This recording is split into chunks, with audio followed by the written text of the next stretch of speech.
এশার নামাজের পরে আম্মা জান আয়েশা রাদিয়াল্লাহু আনহার হুজরায় ঘুমাইছেন। হঠাৎ করে রসুলের ঘুম ভেঙ্গে গেল। রসুল উইঠা বের হয়ে গেলেন। আম্মা জান আয়েশা তখন ঘুমে নিমগ্ন ছিলেন। কিছুক্ষণ পর আম্মা জান সজাগ হয়ে দেখে নবী বিছানায় নাই। রহমতের নবীকে তালাশ করার জন্য আম্মা জান আয়েশা রাদিয়াল্লাহু আনহা বের হয়ে গেলেন। মনের মধ্যে ধারণা রহমতের নবী বোধহয় অন্য বিবিদের ঘরে কোথাও গেছেন, কিন্তু খুঁজে খুঁজে আলামত দেখে দেখে নাই। খুঁজতে খুঁজতে গিয়া দেখে রহমতের নবী জান্নাতুল বাকির সামনে উম্মতের জন্য দোয়া করে আর কান্না করে। আম্মা জান আয়েশা দূরের থেকে দেখে আবার দ্রুত হেঁটে আইসা শুয়ে পড়ছে। মনে মনে ধারণা আমি যে রসুলকে দেখতে গেলাম, নবী যেন এটা টের না পায়, আমি আগের মতোই শুয়ে পড়লাম। রহমতের নবী আসছেন, আম্মা জান আয়েশা ঘুমের বান্দরি আছেন। রহমতের নবী কিছুক্ষণ পরে আসছেন। আইয়া কয়, এই আয়েশা, তুমি যে আমার পিছে গেছো, তুমি যে তাড়াহুড়া কইরা আসছো, তুমি যে চাদর উপরে দিছো, তোমার ঘন ঘন শ্বাস বের হচ্ছে, চাদরে টের পাওয়া যাচ্ছে, আর তুমি কি মনে করছো আমি আবু বকরের মতো? তোমার বাবা আবু বকরের মতো? তুমি কি ভেবেছো আমি ওমরের মতো? না না, আমি মুহাম্মদ সামনে যেমন দেখি পিছনেও তেমন দেখি। আল্লাহ আমাকে পাওয়ার দান করেছেন, আমি সামনে যেমন দেখি পেছনেও তেমন দেখি। আল্লাহ পাওয়ার আমাকে দান করেছেন, আমি ডানেও যেমন দেখি বামেও তেমন দেখি। আমি আলোর ভেতরে যেমন দেখি অন্ধকারের মধ্যে আমি তেমন দেখি। কে পাওয়ার দান করেছেন? ও আয়েশা, তুমি আমাকে তোমার বাবা আবু বকরের মতো মনে করিও না রে আয়েশা। এশার নামাজের পরে রহমতের নবী ঘুমিয়ে আছেন। হঠাৎ ঘুমের মাঝে কান্নার আওয়াজ রসুলের কান মোবারকে চলে আসছে। রসুল তো চোখ বন্ধ ঠিকই, তার কলবের দরজা খোলা। যারা কলবই চিনে না এরা এই বয়ান কি বুঝবে? এরা মোবাইল নিয়ে ব্যস্ত, মোবাইল বুঝে, কলব বুঝে না। রহমতের নবী চোখ মোবারক খুললেন, ধ্যান করলেন কান্নার আওয়াজ কোথায়। হঠাৎ খেয়াল করে দেখলেন মসজিদে নববীর ভেতরে রাতের গভীরে কান্নার আওয়াজ আসতেছে। নবী ঘুম থেকে উঠলেন, বের হয়ে গেলেন, মসজিদে নববীর দরওয়াজায় গিয়া দাঁড়াইয়া ভেতরে নজর দিয়েছেন। নবী তাকায় দেখেন একজন ব্যক্তি নামাজে দাঁড়ায়া ফোফায় ফোফায় কান্না করে। কান্নার আওয়াজে রসুলের ঘুম ভেঙ্গে গেছে। সাহাবী যেমন তেমন সাধারণ ব্যক্তি না। নবী দেখেন আমার সাহাবী জান্নাতের 1 নাম্বার সাহাবী, আমার কলিজার আবু বকর নামাজে দাঁড়ায় দাঁড়ায় কান্না করে। নবী পেছনে দাঁড়ানো, আবু বকর নামাজ শেষ করে দোয়া করে মসজিদ থেকে যখন বের হবেন পেছনে তাকায় দেখে রহমতের নবী দাঁড়িয়ে আছে। পেরেশান হয়ে গেলেন, ইয়া রাসূলুল্লাহ, গভীর রাতে আমি একা একা আমার মালিকের সাথে কথা বলতেছি, আপনি এখানে কেন হাজির? নবী বলেন, আবু বকর, তোমার অজান্তে কান্নার আওয়াজ আমার ঘুম ভেঙ্গে গিয়েছে। বলো, নামাজে দাঁড়ায়া এই গভীর রাতে কেন কান্না করেছেন? আবু বকর বলেন, ইয়া রাসূলুল্লাহ, কোরআনের একটা আয়াত পড়তে পড়তে আমার কান্না। কোন আয়াত পড়ে কাঁদছেন বলেন? আবু বকর বলেন ওই আয়াত, ইন্নাল্লাহা আশতারা মিনাল মুমিনিনা আনফুসাহুম ওয়া আমওয়ালাহুম বিআন্না লাহুমুল জান্নাহ। অর্থ কি?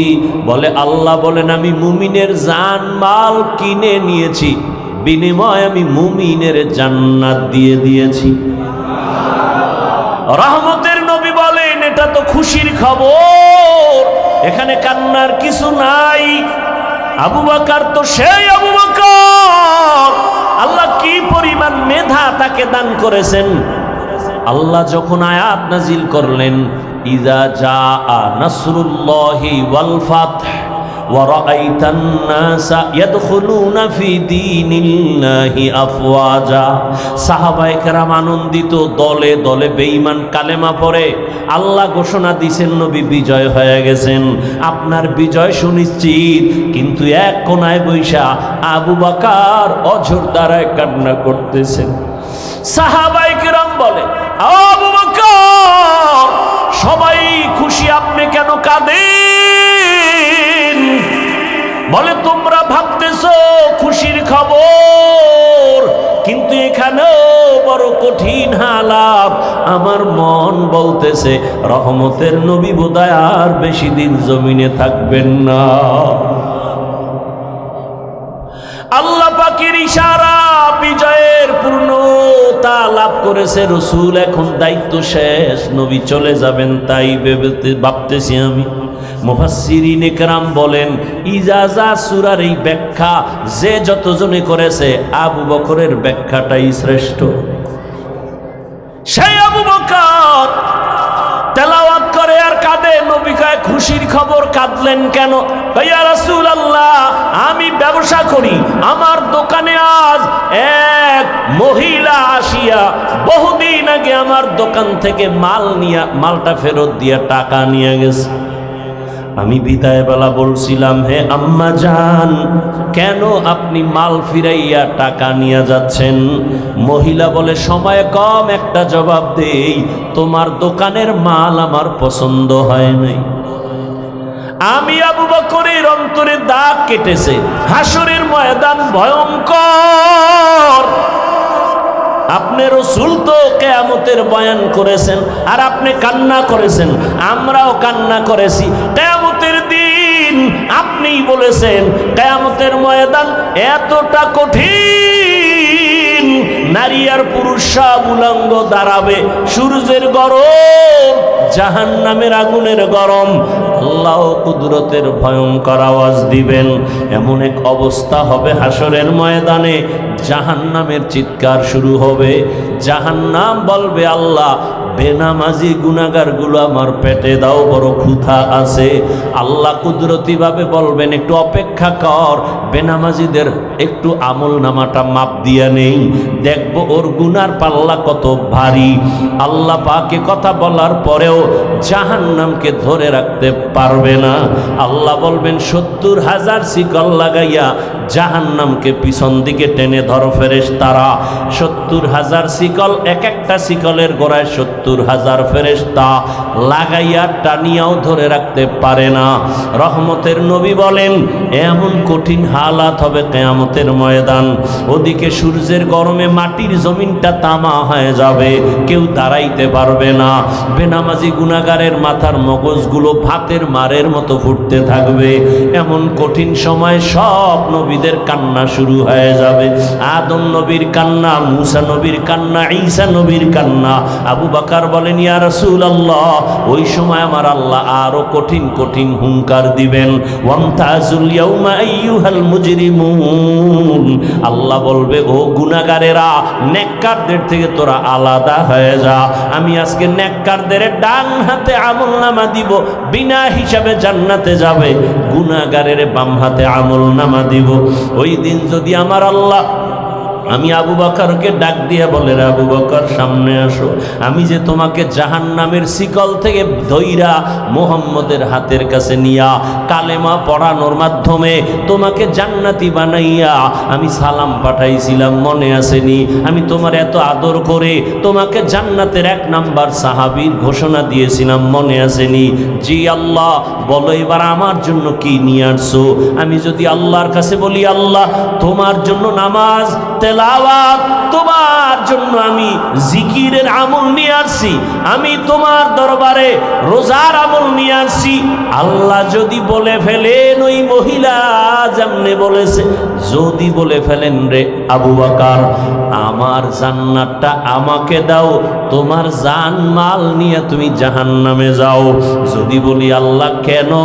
বলে যদি আল্লাহ আবু বকর আমি যেইভাবে নামাজ চাইছি ওইভাবে নামাজ তুমি পড়ো নাই, আমি যেইভাবে জিকিরটা চাইছিলাম তুমি ওইভাবে মহব্বতে জিকির করো নাই, আমি যেইভাবে রোজা রাখার কথা বলছিলাম তুমি ওইভাবে হক আদায় করে রাখো নাই, আমি যেইভাবে নামাজ আদায়ের জন্য বলেছি হক আদায় করে তুমি আমার জন্য করো নাই, আমার সব তোমার আমল তুমি নিয়ে জাহান্নামে যাও, আমার জান্নাত আমারে ফিরায়া দাও। ইয়া রাসূলুল্লাহ এই কথাটা মনে যখন আসছে আমি চোখের পানি ধরে রাখতে পারি নাই। সেই দিন যদি আল্লাহ এমনটা বলিয়াই ফালান, আমার দুনিয়ার সম্মান তো কোনো কাজেই লাগবে না, সাথে সাথে জাহান্নামের হ্যান্ডকাপ আল্লাহর অর্ডার হবে, ও জাহান্নামের ফেরেশতা এই গুনাহগারের ধর জাহান্নামের দিকে নিয়ে যাও। ও আমার যুবক বাবারা, বৃদ্ধ বাবাজি, ও পর্দার আড়ালের মা বোনেরা, আল্লাহর কোরআন সত্য, আজও পর্যন্ত কেউ একটা মিথ্যা ভুল প্রমাণ করতে কেউ পারে নাই। ওই কোরআন যদি তোমার অন্তর বলে সত্য, কোরআনে যত বয়ান আল্লাহ করেছেন সবই কিন্তু সত্য। কারা জান্নাতে যাবে কারা জাহান্নামে যাবে আল্লাহ স্পষ্ট কোরআনে বলে দিয়েছেন, তাও সত্য। ইন্নাল আবরার লাফি নাঈম ওয়া ইন্নাল ফুজ্জার লাফি জাহিম। নেক আমলওয়ালাদের জন্য জান্নাতের দরজা, গুনাহগার যারা তাদের জন্য জাহান্নামের পথ। জান্নাতটা কেমন শান্তির ঠিকানা আল্লাহ তাও কোরআনে বয়ান করেছেন। জান্নাতিন তাজরি মিন তাহতিহাল আনহার, এমন জান্নাত আল্লাহ দান করবেন যারা জান্নাতে একবার ঢুকবে জীবনে জান্নাতের শান্তি ছেড়ে আর বের হতে চাইবে না। মা তাশতাহি আনফুসুকুম, জান্নাতে যা চাইবে দেখবে অন্তরে কল্পনা করবে সামনে হাজির।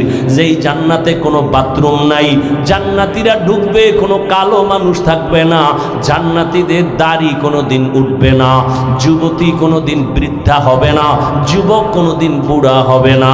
এমন জান্নাত কাদের জন্য? আল্লাহ বলেন নেক আমলওয়ালাদের জন্য। আর জাহান্নামটা গুনাহগারের জন্য। কেমন জাহান্নাম তাও আল্লাহ বয়ান করেছেন। ওয়াইলুল লিকুল্লি হুমাযাতিল লুমাযা আল্লাযী জামাআ মালান ওয়া আদ্দাদা ইয়াহসাবু আন্না মালাহু আখলাদা কাল্লা লায়ুমবাযান্না ফিল হুতামা ওয়া মা আদরাকা মাল হুতামা নারুল্লাহিল মুকাদা আল কারিআতু মাল কারিআ ওয়া মা আদরাকা মাল কারিআ আলহাকুমুত তাকাসুরু হাত্তা যুরতুমুল মাকাবির। এগুলো তো ছোট ছোট সূরা। ও যুবক, তুমি ডাউনলোড করে বাংলা কোরআন ডাউনলোড করে তরজমাগুলো পড়ো। আরাআইতাল্লাযী ইউকাযযিবু বিদ্দীন ফাযালিকাল্লাযী ইয়াদউল ইয়াতীম ওয়া লা ইয়াহুদ্দু আলা তাআমিল মিসকিন ফাওয়াইলুল লিল মুসাল্লিন। আরে নামাজ মানুষকে জান্নাত নিয়ে নিবে, আর এই সূরায় আল্লাহ কি বলেন? ফাওয়াইলুল লিল মুসাল্লিন, নামাজি মুসল্লির জন্য ওয়াইল নামক জাহান্নাম। এবার চিন্তা করেন তো, যেই নামাজ মানুষকে গুনাহ থেকে বাঁচাবে, জান্নাতে নিবে বিনা হিসাবে, আল্লাহ আবার এই সূরার মধ্যে বলেন ফাওয়াইলুল লিল মুসাল্লিন, মুসল্লি নামাজির জন্য ওয়াইল নামক ভয়ঙ্কর জাহান্নাম। তাহলে এখন কোন নামাজ পড়েন চিন্তা করতে হবে আপনাকে। আপনি কি জান্নাত পাওয়ার নামাজ পড়েন, নাকি আপনি ফাওয়াইলুল লিল মুসাল্লিন ওই ওয়াইল নামক জাহান্নামের অধিবাসী হওয়ার নামাজ আদায় করেন? আল্লাহ দোনোটা বলে দিয়েছেন। নামাজি জান্নাতে যাবে, কোনো হিসাব নাই। কিন্তু এখানে বলে না, ওয়াইল নামক জাহান্নাম ভয়ঙ্কর, ওই নামাজি মুসল্লিরা ওয়াইল নামক জাহান্নামে যাবে। তাহলে কোন নামাজ আপনি আদায় করেন এখনো চিন্তা করেন। যারা নামাজ পড়েই না তাদের চিন্তা তো ভিন্ন, কিন্তু যারা নামাজ আমরা পড়ি একটু চিন্তা করেন কোন নামাজ আদায় করেন। এরে আল্লাহর বান্দা, নামাজ পড়েন, নামাজের ভেতরে রূহ নাই, ইখলাস নাই, তাকওয়া নাই, নামাজের মধ্যে কোনো চোখে পানি নাই, আজমত নাই। সমাজের মানুষ কি বলবে, মাঝে মাঝেই লজ্জায় পড়ে নামাজে যায়। নির্বাচনে একটা ভোট পাওয়ার আশা পাইয়া মুসল্লিদের মন পাওয়ার জন্য টুপি দেয়, নামাজে যায় নাই? এই এগো আল্লাহ কইছে ফাওয়াইলুল, এরা ওয়াইল নামক জাহান্নামে যাবে। এরে আল্লাহর বান্দারা, যুবকেরা, আমি তোমাকে পাক্কা পাগড়িওয়ালা হুজুর হতে বলি নাই। তোমার মতো যুবক স্কুলে পড়ে, কলেজে পড়ে, চাকরি করে, ব্যবসা করে, নদীর মধ্যে মাছ ধরে, এরকম বহু হাজারো লাখো যুবক আছে, নামাজ ছাড়ে না, নাই? বলো তোমার কপালে কার অভিশাপ? তুমি কেন নামাজ আদায় করো না? তোমার মতো যুবক রাস্তায় গাড়ি চালায়, নামাজ বাদ দেয় না, বলো তুমি কেন পারো না? ও ব্যবসায়ী ভাই, আপনার মতো কত ব্যবসায়ী আজান হলে দোকান বন্ধ করে নামাজে যায়।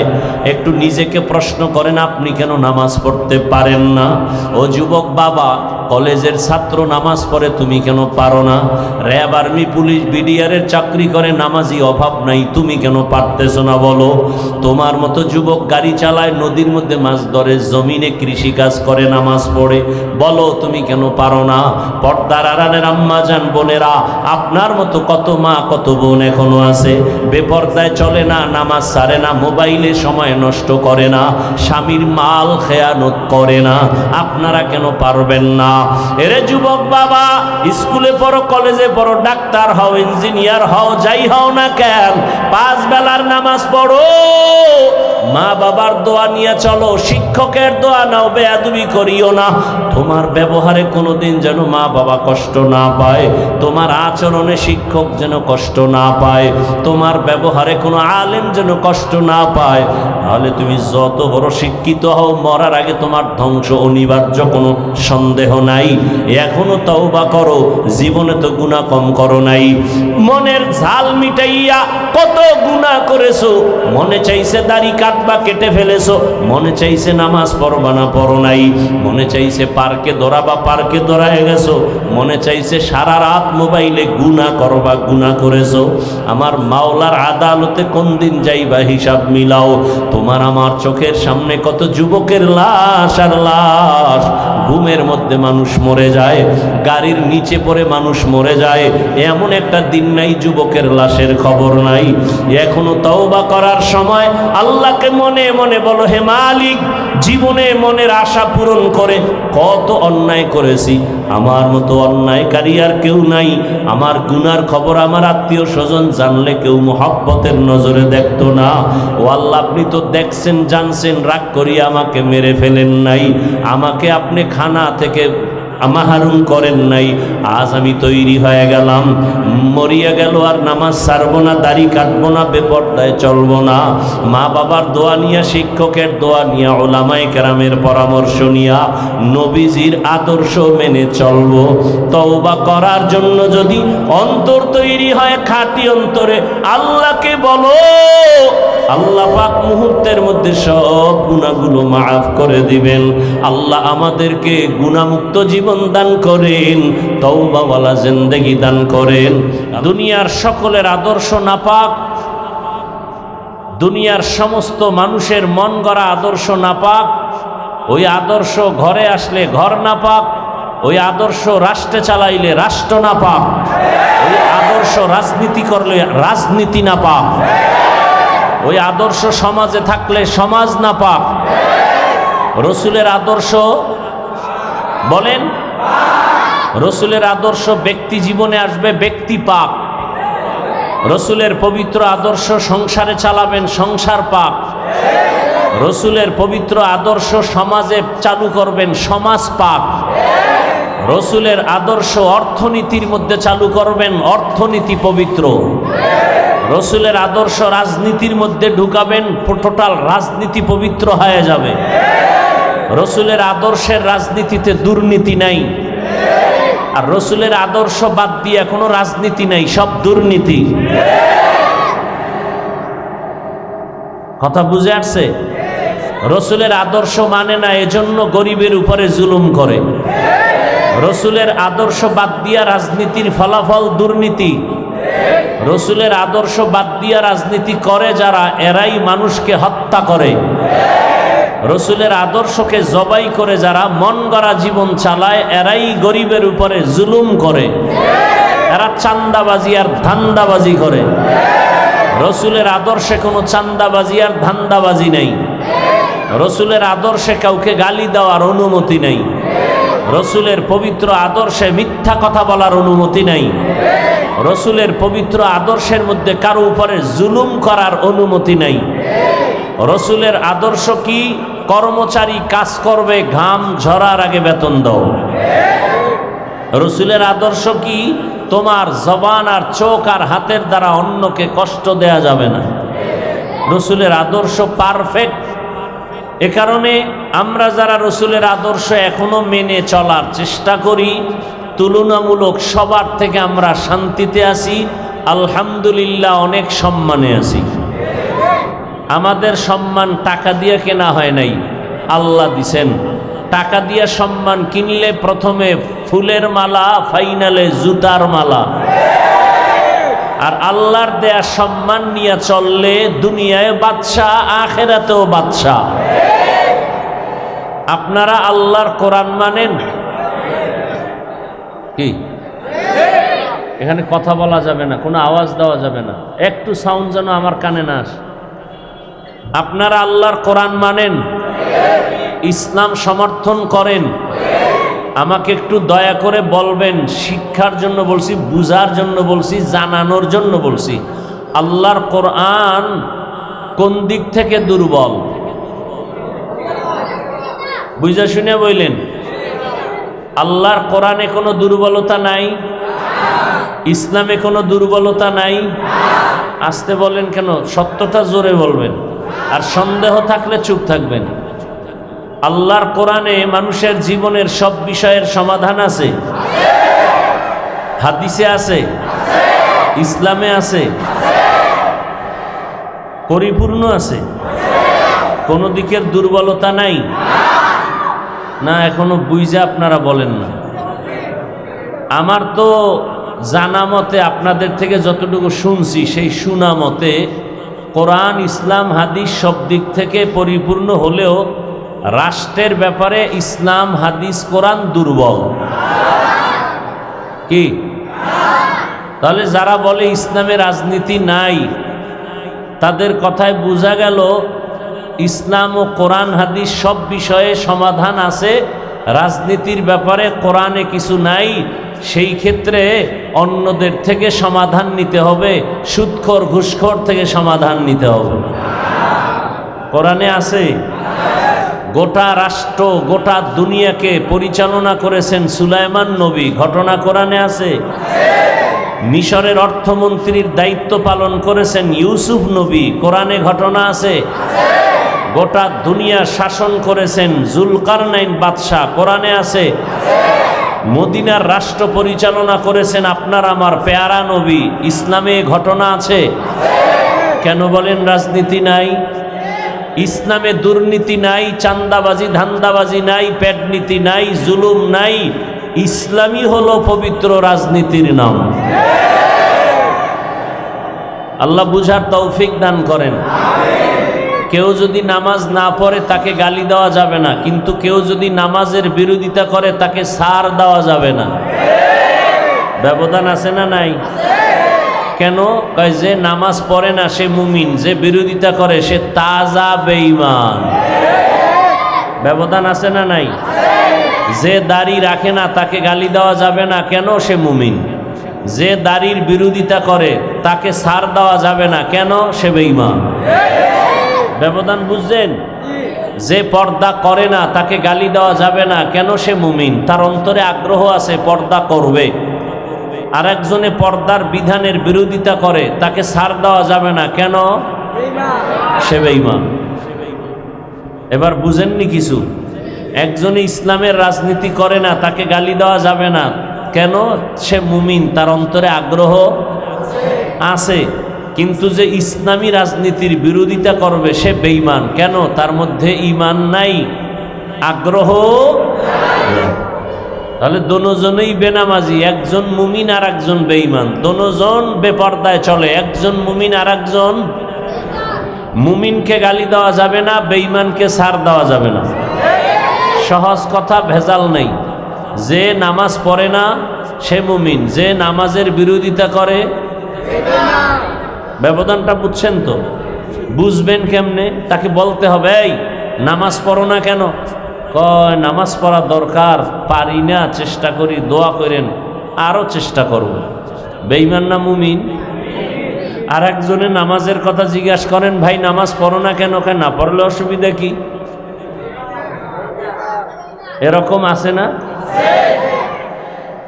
তাহলে নামাজ না পড়লেও দরদি হলে মুমিন, নামাজ না পড়িয়া বিরোধী হলে, দাড়ি না রাখিয়া দরদি হলে মুমিন, বিরোধী হলে। কথা বুঝতেছেন তো? আল্লাহ বুঝার তৌফিক দান করেন। তাহলে রসুলের আদর্শের মতো পবিত্র আদর্শ আর নাই। রসুলের আদর্শ আমরা মানি, এজন্য আমরা চুপচাপ এখানে বসে গেছি। আমগো ভিতরে কোনো টেনশন নাই, পেরেশানি নাই, প্রশাসন দিয়ে এগুলো নিয়ন্ত্রণও করার কোনো প্রয়োজন নাই। দেখেন অনেকে বিড়ি টানে, অজের প্যান্ডেলে ঢুকার আগে বিড়িটা ফালাই দিচ্ছে, কেন? এখানে র্যাব আছে, ধৈর্য ফালাইলি 13 বছরের জেল। কি এটা কেমনে সম্ভব? কোনো র্যাব আছে এখানে? কোনো পুলিশ আছে? ধরার কোনো ভয় আছে? তো এখানে মাঝখানে আমার সামনে 2-4 জনে টান দিলে নিষেধ করে যে হুজুর বয়ানও শুনি, বিড়িও টানি, কারো সাহসে কুলাবে? আচ্ছা এমপি সাহেব আসবে, কথার কথা একেবারে কোটিপতি, সে চিন্তা করে এলাকার সব আমার ভক্ত, এলাকায় আমি মানুষের গরিবের বন্ধু, এখন আমার পাশে বয়ে যদি মনে মনে গুল্লিপ টানে, বেনসন টানে, আর বয়ানও শুনে, তার এই কলিজায় সাহস হবে? এত পাওয়ার সাহস হবে? কেমন, কে কন্ট্রোল করে এগুলো? কে তার মধ্যে ভয় ঢুকাইলো? কিসের ভয় সে এই বিড়ি এখানে টানে না? টানে ঠিক, এখানে ঢুকার আগে ফালাইয়া দেয়, শুধু ফালাইয়া দেয় না, একটু কুলি কইরা যায়। কি কইরা যায়? কারণ সেও জানে বিড়ির গন্ধে কি মিশকের ঘেরান। এটা রসুলের আদর্শের কারণে সম্ভব, রসুলের আদর্শের কারণে। ইমামুল আউয়ালিন আল আখিরিন বহর সদকা রাহমাতাল লিল আলামিন সাইয়্যিদুল কাউনাইন খাতমুল মুরসালিন আখির আমদ বুদ ফখরুল আউয়ালিন। রহমতের নবীর আদর্শ এত সুন্দর, এত পারফেক্ট, এত পাওয়ারফুল, কিয়ামত পর্যন্ত দুনিয়াতে যত মানুষ আসবে জীবনটা পরিচালনা করার জন্য, কল্যাণময় জীবনটাকে সফলতার মানদণ্ডে নেয়ার জন্য ভিন্ন কারো পরামর্শের প্রয়োজন নাই। নবী চ্যালেঞ্জ দিয়ে গেলেন, ক্বালা রাসূলুল্লাহি সাল্লাল্লাহু আলাইহি ওয়া আলিহি ওয়াসাল্লাম তারাকতু ফীকুম আমরাইন লান তাদিল্লু মা তামাসসাকতুম বিহিমা কিতাবাল্লাহি ওয়া সুন্নাত রাসূলি। রহমতের নবী বলেন, ও আমার উম্মতের দল, দুটো জিনিস আমি তোমাদের মাঝে রেখে গেলাম, চ্যালেঞ্জ দিয়া গেলাম, এই দুইটা জিনিস যারা আঁকড়াইয়া ধরবা আমি রসুল চ্যালেঞ্জ দিলাম, তার ঈমানও যাবে না, সম্মানও নষ্ট হবে না।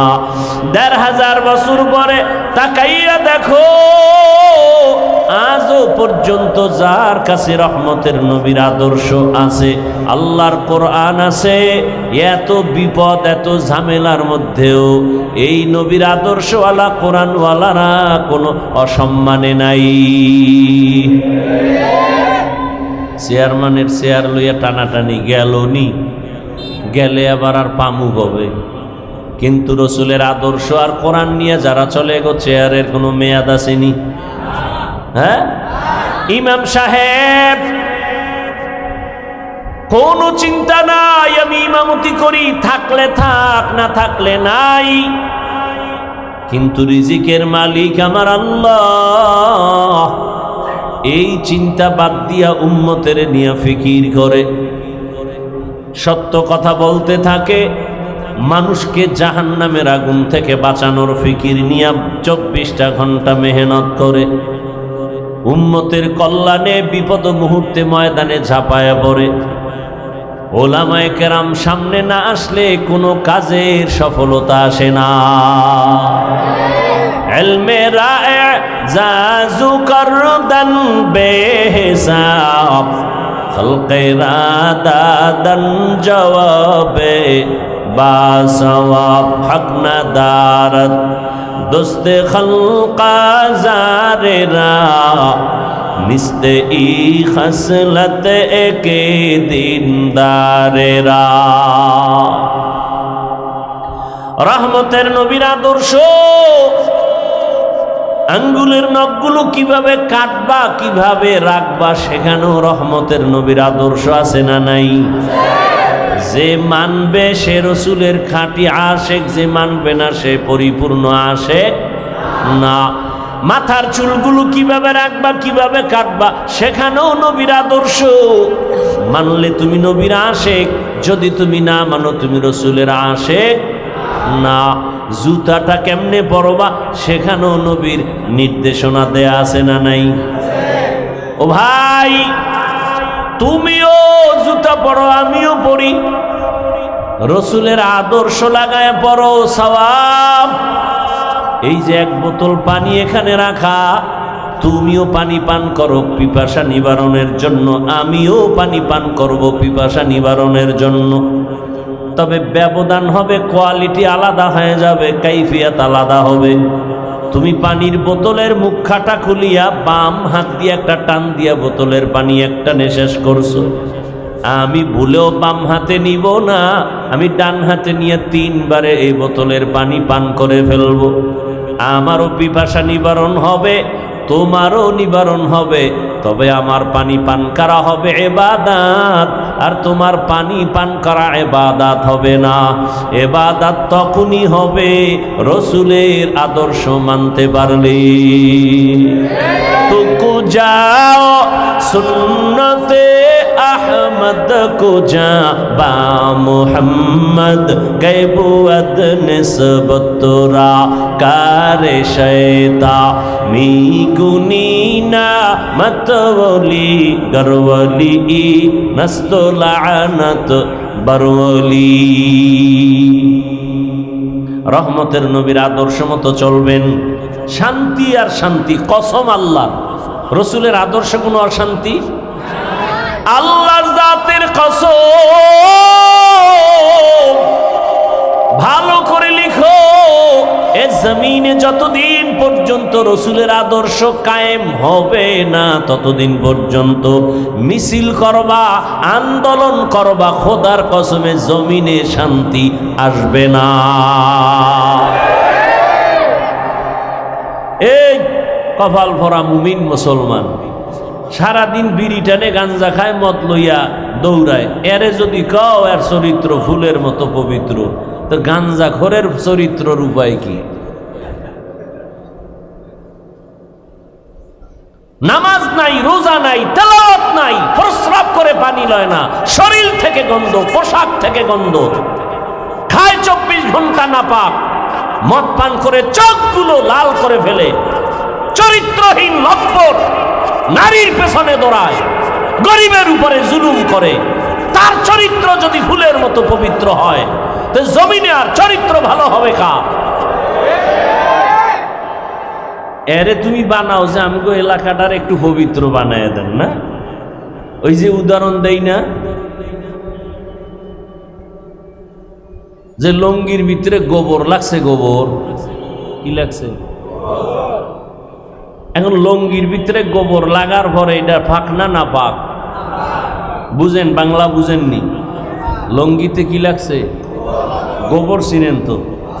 এটা আসমান থেকে আইয়ে গোবর লঙ্গিতে লাগার পরে এটা পাক না না পাক? এখন এই নাপাক দূর করতে হলে কি লাগবে বলেন?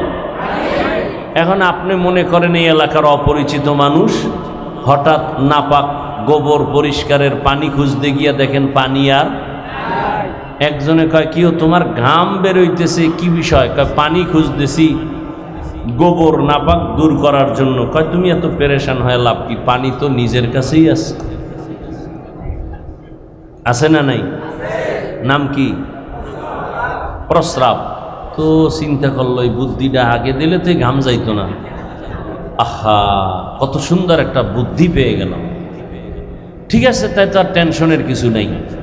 এখন ওই ব্যক্তি প্রস্রাবের পানি দিয়া গোবরের নাপাক ধুইছে, কেমন পরিষ্কার পরিচ্ছন্ন হলো? পাক হলো না নাপাক আরো ছড়াইল? হ্যাঁ, আরো ছড়াইল। তাহলে গোবরের নাপাক প্রস্রাব দিয়া ধুইলে নাপাক যেমন আরো ছড়ায়, গাঞ্জাখোর, সুদখোর আর মদখোর, নারীবাজি, চরিত্রহীন লম্পটকে সমাজকে পবিত্রতার দায়িত্ব দিলে সমাজ পাক হবে না, আরো নাপাক হয়ে যাবে। এই জন্য আঙ্গুলের টিপটা দেওয়ার আগে এদিকে চাইয়া লইও কই যায়। এই টিপের দাম আছে, এক টিপ দিবা পুরা বিল্ডিং তোমার হয়ে যাবে। এক টিপ দিবা গাঞ্জাখোরেরে, গাঞ্জাখোরে তোমার টিপটা নিয়ে জানো গাঞ্জা খাইতে না পারে, তোমার এই টিপের অনেক দাম, তোমার টিপের শক্তি পায়া জানো কোনো বেঈমানের বাচ্চা মানুষের গলায় ছুরি চালাতে না পারে, তোমার আঙ্গুলের টিপের পাওয়ার পায়ে কেউ যেন সমাজের গরিবের উপরে জুলুম করতে না পারে। তোমার আঙ্গুলের টিপের পাওয়ার পায়া কোন বেয়াদব যেন আমার বোনকে ধর্ষণ করতে না পারে। টিপটা জায়গা মতো দিও, দেওয়ার আগে 1000 বার চিন্তা করো। আর যদি ভোটের আগের রাত্রে কিছু খাইতে মনে চায়, বাথরুমে গিয়া 10 গ্রাম পায়খানা খাইও। এরপরে বাজারে গিয়ে হালাল সাবান দিয়ে কুলি করবা, গন্ধ শেষ। আর যদি তোমার বাপ মার বরদোয়া থাকে কপালে, তাহলে হারাম খাইয়া মাইয়া ফলাডির রক্ত নাপাক কইরা এরপরে মইরো। ওই মাইয়া ফলাগুলো বরদোয়া দিবে, শুধু নিঃশ্বাস ফেলবে আর বরদোয়া দিবে। একটা সুদখোর ঘুষখোর শান্তিতে নাই। ও বাইরের জ্বালা ভিতরের জ্বালা, শারীরিক অসুস্থ, মানসিক অসুস্থ, একটা জায়গায় শান্তি নেই। শেষফল cancer, blood cancer, liver cancer, এই পরিণাম ফল। মদ খাইলে শরীরের যৌবন বাড়ে, মেধা বাড়ে। একটা বুদ্ধি আমাকে গ্যারান্টি দে, আমি মদ খামু, খোদার কসম। বিড়ি টানলে চেহারার নূর বাড়ে, বল আমি বিড়ি টানবো। আল্লাহর জাতের কসম আমি টানবো। দে যুক্তি দাও, তে আকাম কেন করো? আল্লাহ হেদায়াত দান করুন, আল্লাহ হেদায়াত দান করুন। ওয়ামা আরসালনাকা ইল্লা রাহমাতাল লিল আলামিন। রহমতের নবীকে আল্লাহ পাক জমিনের মধ্যে প্রেরণ করেছেন। কেমন রহমতের নবী আমার! এমন এক সময় মক্কা নগরীতে আগমন করেছেন। পুরা মক্কা নগরীর মানুষগুলো ছিল অপবিত্র, নাপাক, চরিত্রহীন, লম্পট। রহমতের নবী আগমনের পর এই মানুষগুলো রসুলের আদর্শ গ্রহণ করার কারণে রব্বুল আলামিন এদেরকে এমন পবিত্র বানায় দিয়েছেন। আল্লাহ পাক জিব্রাইলকে পাঠাইয়া রসুলের দরবারে লিস্টি দিয়ে দিলেন, ও জিবরাইল যাও রসুলের কাছে লিস্টি পৌঁছাইয়া দাও। এই লিস্টির মাঝে যাদের নাম আছে রসুল ঘোষণা দিয়ে দিবে এরা বিনা হিসাবে জান্নাতি। ইমামুল আউয়ালিন আল আখিরিন বাহরে সদকা রহমাতাল লিল আলামিন সৈয়দুল কাউনাইন খাতমুল মুরসালিন আখির আমদ বুদে ফখরুল আউয়ালিন। ওগো নবীর উম্মতেরা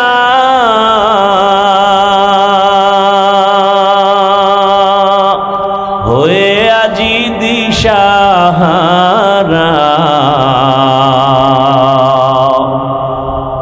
কোরআন হাদিসের চলো যখন যাহা চায় মনে, নবী বিনে কে দাঁড়াবে পুলসিরাত মিজানে, নবী বিনে কে দাঁড়াবে পুলসিরাত মিজানে। উম্মতের কান্ডারি নবী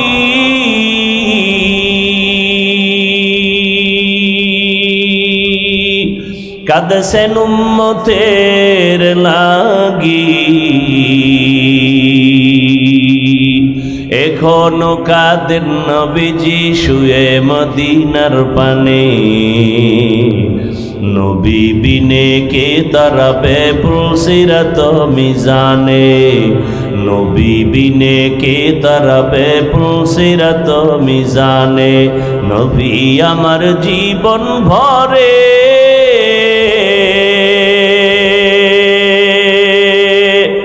দিনের লাগি কষ্ট করে, দান দান শহীদ করিলে উহুদেরই ময়দানে, নবী বিনে কে দাঁড়াবে পুলসিরাত মিজানে, নবী বিনে কে দাঁড়াবে পুলসিরাত মিজানে। এরে নবীর আশিক রহমতের নবীর হাতে গড়া সাহাবী এতটা দামি হয়ে গেছেন, জিন্দা হালাতে আল্লাহ জান্নাতের টিকিট দিয়েছেন। প্রথম জান্নাতি টিকিট পেয়েছেন যিনি, তার নাম কি? দ্বিতীয় যিনি, তার নাম কি? বেহেশতাজা কে আজারে নবাশত কসে রাবা কসে কারে নবাশো। কেশে আবু বকর, রসুলের ডানে আবু বকর, বামে ওমর। যেই রসুলকে এক নজর তাকায় দেখলেই জাহান্নামের আগুন হারাম, যেই রসুলের ঘাম থেকে মেশকের ঘ্রাণ, যেই রসুল কদম যেখানে দেন ওই জায়গা থেকে দীর্ঘ বছর শুধু মেশকের ঘ্রাণ। এমন একজন রহমতের নবী, ওই নবীর হাতে গড়া সাহাবী আবু বকর, আল্লাহ তাকে এত মর্যাদা দান করেছেন। আল্লাহ তাআলা রহমতের নবী বলেন সারা দুনিয়ার মুমিনদের আমল, সাহাবায়ে কেরামের আমল এক পালায় যদি দেওয়া হয়, আমার আবু বকরের দুইটা আমলের পাল্লা অন্যদের থেকে ভারী হয়ে যাবে। আতিনা ফি দারে দুনিয়া না হাসান, আতিনা ফি দারে উকবা না হাসান, ইয়া গিয়াসাল মুস্তাগীসিন ইহদিনা লিফতিখারা বিল উলুমে ওয়াল গিনা। হর গরিদে নেকো তু তৈয়ার হে जो न मांगे उससे तू बेजार है। এত দামি আবু বকর রসুলের একজন সাহাবীকে আমার আল্লাহ একজন রসুলের উম্মতকে আল্লাহ নিজে আলাদা সালাম দিয়েছেন। সেই রসুলের মুহাব্বতের উম্মত যাকে আল্লাহ নিজে আলাদা সালাম পাঠিয়েছেন, ওই ব্যক্তি হলেন আবু বকর সিদ্দিক রাদিয়াল্লাহু আনহু। আল্লাহ স্পেশাল করে আলাদা আবু বকরকে সালাম পাঠিয়েছেন। সুবহানাল্লাহ বলতে কষ্ট হয়। এই আবু বকর এত আল্লাহর নবীর পেয়ারা, আল্লাহর পেয়ারা। রসুলের ইন্তেকালের পরে প্রথম খেলাফতের দায়িত্বে চলে আসলেন আবু বকর সিদ্দিক রাদিয়াল্লাহু আনহু। এই আবু বকরের এত মান, এত দাম, নবী যাকে ছাড়া কোনো মশওয়ারা করেন না, সেই আবু বকরের ইতিহাস। নবী বলেন, আমি একদিন এশার নামাজের পরে আমার রুমের মধ্যে আমি ঢুকলাম, অর্থাৎ মসজিদে নববী আর আমার হুজরা তথা আয়েশার হুজরা পাশাপাশি লাগানো। বেশিরভাগ আমি আয়েশার হুজরায় গিয়ে এশার নামাজ পড়ে ঘুমায় যাই। কেন? বলে ভোর রাত্রে উঠিয়া আবার মালিকের সাথে হাজিরা দেই, কথা বলি। ভোর রাতে উঠে যাই, এশার নামাজ কমপ্লিট করে আমি হুজরায় গিয়া যখন বিশ্রামে চলে গেলাম, ঘুমাচ্ছিলাম। আমি রসুলের ঘুমটা কেমন? বলে আমার চোখ দুইটা বন্ধ থাকলেও আমার কলবের দরজা বন্ধ থাকে না। আমি মুহাম্মদ ঘুমাইলে আমার চোখ ঘুমায়, আমার কলব ঘুমায় না। রহমতের নবীকে চিনো? কেমন আমার মায়ার নবী। ১৫০০ বছর পর যেই নবীর আদর্শ দেখে গবেষণা করে বহু বিধর্মী কালেমাওয়ালা হয়ে গেছে।